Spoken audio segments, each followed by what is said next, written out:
დღეს საზოგადოებას წარუდგინეთ ხუთი ძირითადი მიმართულება, ხუთი პოლიტიკა, რაზეც მომდევნო დღეების განმავლობაში უკვე დეტალურ კონკრეტულ ინფორმაციას მივაწვდით განსახორციელებულ პროექტებთან დაკავშირებით, ზოგადად მიმართულებებს რაც შეეხება, ეს არის ურბანული ინფრასტრუქტურა, სპორტი, ახალგაზრდობა, ასევე გარემოს პოლიტიკა ძალიან მნიშვნელოვანი არის, ასევე ჯანდაცვა, სოციალური მიმართულებები.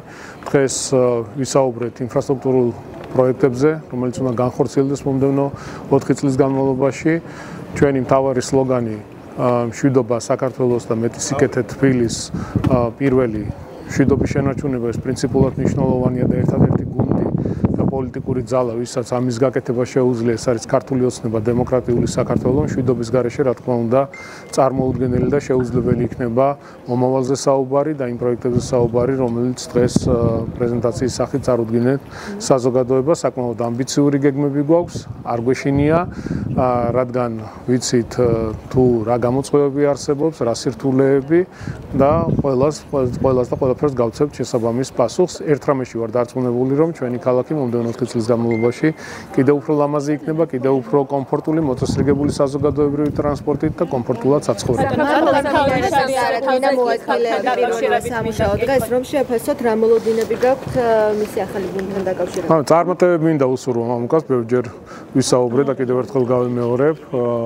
ძალიან მნიშვნელოვანი და საპასუხისმგებლო თანამდებობა არის წარმატებები მას, იმიტომ რომ სამსახურის გამართული მუშაობა ხელს უწყობს ქვეყანაში მშვიდობის და სიმშვიდის შენარჩუნებას, უსაფრთხოებას და ძალიან საპასუხისმგებლოა ეს.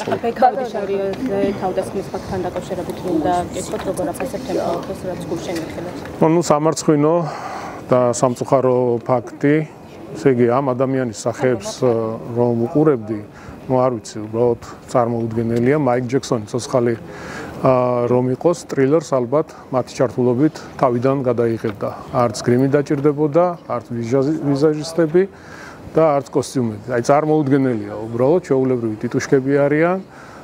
ნუ ცხადია უკვე ყველაფერი თუ შეიძლება დავასრულებ, როდესაც ადამიანს თავს ესხმი, ეს არ არის პირველი შემთხვევა. ნუ გუშინ ბექა იყო მანამდე, სხვა ჩვეულებრივი რიგითი მოქალაქეები და წარმოუდგენელია. ამ ადამიანებს ყველაფერი დაკარგული აქვს, ზნეობა, კულტურა, ყველაფერი აბსოლუტურად. იმ მდგომარეობაში, რა მდგომარეობაშიც იმყოფებიან, ნუ მე ადამიანურად თანავუგზნობ და გული მტკივა, რომ ჩემი ქვეყნის მოქალაქე მე რა შეიძლება სხვა რაღაც პოლიტიკური შეხედულება გქონდეს, ამ მდგომარეობაში, როდესაც ხედავ ადამიანს, ნუ ძალიან მძიმეა, ძალიან მძიმე. ბატონო კახა, ეს ვიდეო ნახეთ, ბექაუდი შარიას ეს ვიდეო მინდა გაჩვენოთ. ბატონო კახა, შეიძლება ეს თემა ამოვშენოთ რა. ბატონო კახა, ეს ვიდეო ნანახი გაქვთ, სადაც ბექაუდი შარია აგინებს მოქალაქეებს.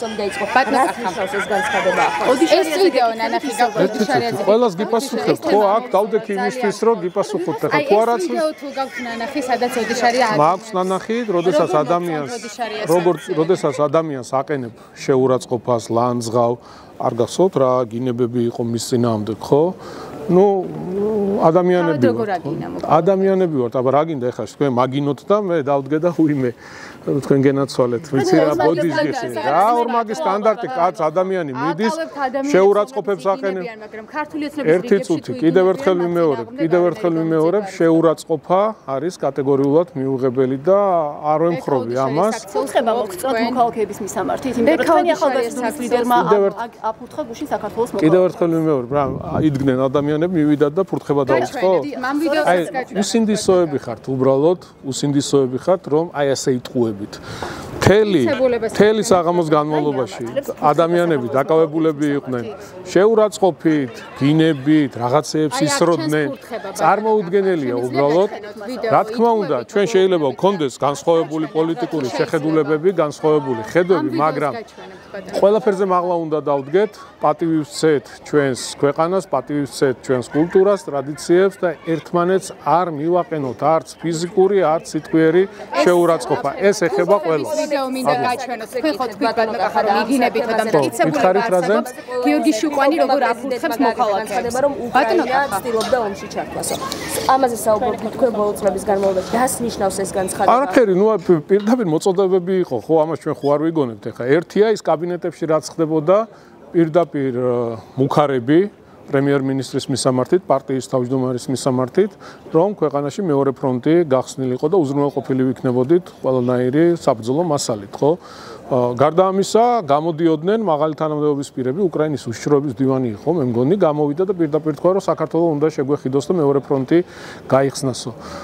რა თქმა უნდა, ძალიან მძიმეა. ჩვენი პოლიტიკით, ჩვენი შეხედულებებით ვიცავთ ჩვენს ქვეყანას და ვატარებთ ისეთ პოლიტიკას, სადაც პირველ რიგში ჩვენი სამშობლოს ინტერესები იქნება დაცული და არავის არ მივცემთ იმის შესაძლებლობას, რომ ჩვენი ქვეყანა გამოიყენოს ისე როგორც უკრაინა იქნა გამოყენებული და მივიღოთ ის უმძიმესი შედეგები, რაც სამწუხაროდ უკრაინაში. ზაზა შათილიშვილის წერილთან დაკავშირებით უნდა კითხოთ, რომელიც გამოქვეყნდა ის კვლავ საუბრობს ეგრეთ წოდებული deep state-ზე, ჩვენ პრეზიდენტის წერილიც ვიკითხეთ, ვიხილეთ რამდენიმე დღის წინ, როგორ ფიქრობ, ამერიკის შეერთებული შტატები რატომ აჩქარებს აი ამ ახალი კურსიდან დაიწყოს ურთიერთობები თუნდაც ურთიერთობების გადაკეთება, რაც თქვენ განცხადებული? ხო, ნუ დაველოდოთ, ალბათ შეიძლება ელჩის დანიშვნას ელოდებიან, ჩვენ არაერთხელ გამოვხატეთ მზაობა და კიდევ ერთხელ ვადასტურებ, როგორც პარტიის გენერალური მდივანი, დედაქალაქის მერი, გვაქვს სრული მზაობა იმისა, რომ ურთიერთობები დავიწყოთ ახალი ფურცლიდან, გავაღრმავოთ, მეგობრული გავხადოთ.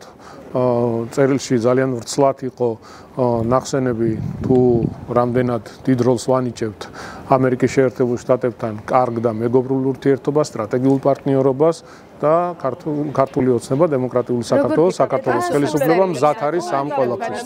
წერილებს პასუხებს არ არიღებთ, როგორ ფიქრობთ? ორი წერილი გააგზავნეთ და პასუხი არ მიგიღიათ და რატომ არიღებთ, როგორ ფიქრობთ?